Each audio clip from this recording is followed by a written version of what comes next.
रेगिस्तान में हरियाली सुनकर चौंक गए होंगे आप। जी हां, हम भी चौंक गए थे जब इंडिया अड्डा की टीम ने वो दृश्य देखा।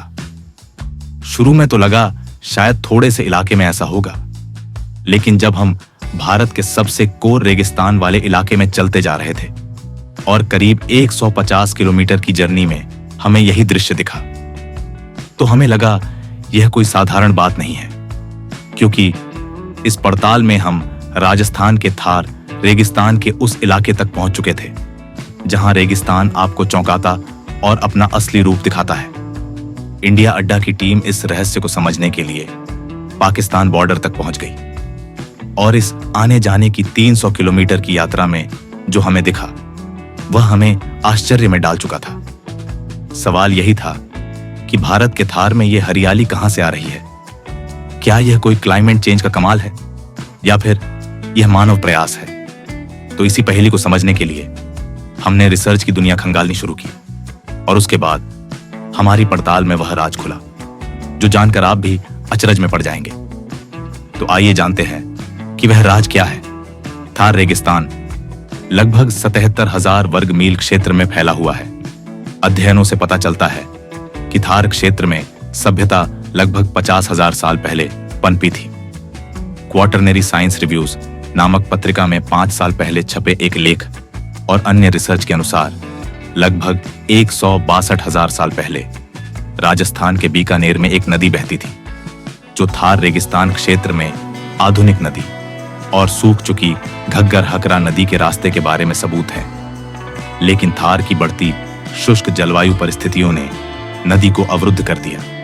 इसके अलावा दिन और रात के बीच तापमान में बड़े बदलाव चट्टानों पर तनाव डाला, जिसके परिणाम स्वरूप उनके टुकड़े होने की शुरुआत हुई और एक लंबी प्रक्रिया में यह थार रेगिस्तान बन गया। ये तो हुई थार के बनने की कहानी, लेकिन अब यह कैसे हरा भरा बना रहा है तो उसका जवाब भी हाल ही में आए एक शोध में छुपा है। भारत के थार रेगिस्तान में पिछले 20 सालों में तेजी से बदलाव आया है।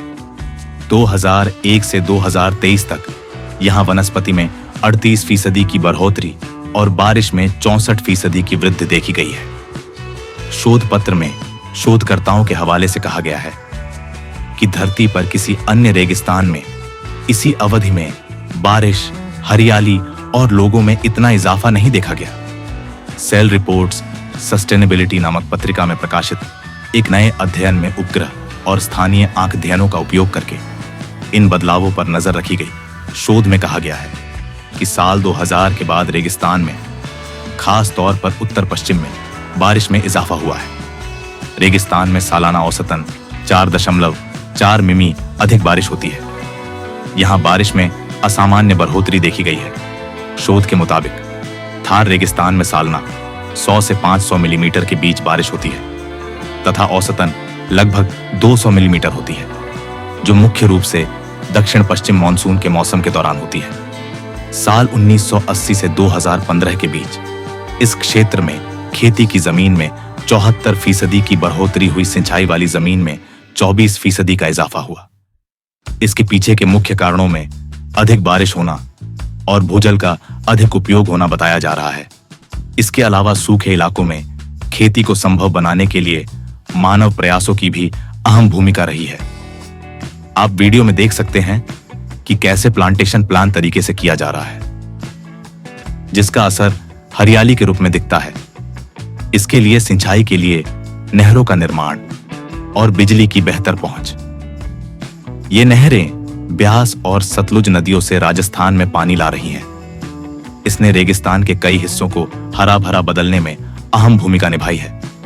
रेगिस्तान में अब दुनिया के किसी भी रेगिस्तान की तुलना में सबसे अधिक जनसंख्या घनत्व है। 2001 से 2020 तक थार में अध्ययन किए गए सभी रेगिस्तानों में सबसे तेज जनसंख्या वृद्धि देखी गई। थार में बड़े पैमाने पर मानसून में बदलाव, साथ ही सिंचाई जैसे मानव जनित प्रयासों ने वर्तमान पैटर्न को आकार दिया है। उम्मीद है कि आप रेगिस्तान के हरा भरा बनने की कहानी समझ गए होंगे। आपको हमारा वीडियो अच्छा लगा होगा। हमारे चैनल को लाइक करें, सब्सक्राइब करें और शेयर करें। देखते रहें इंडिया अड्डा।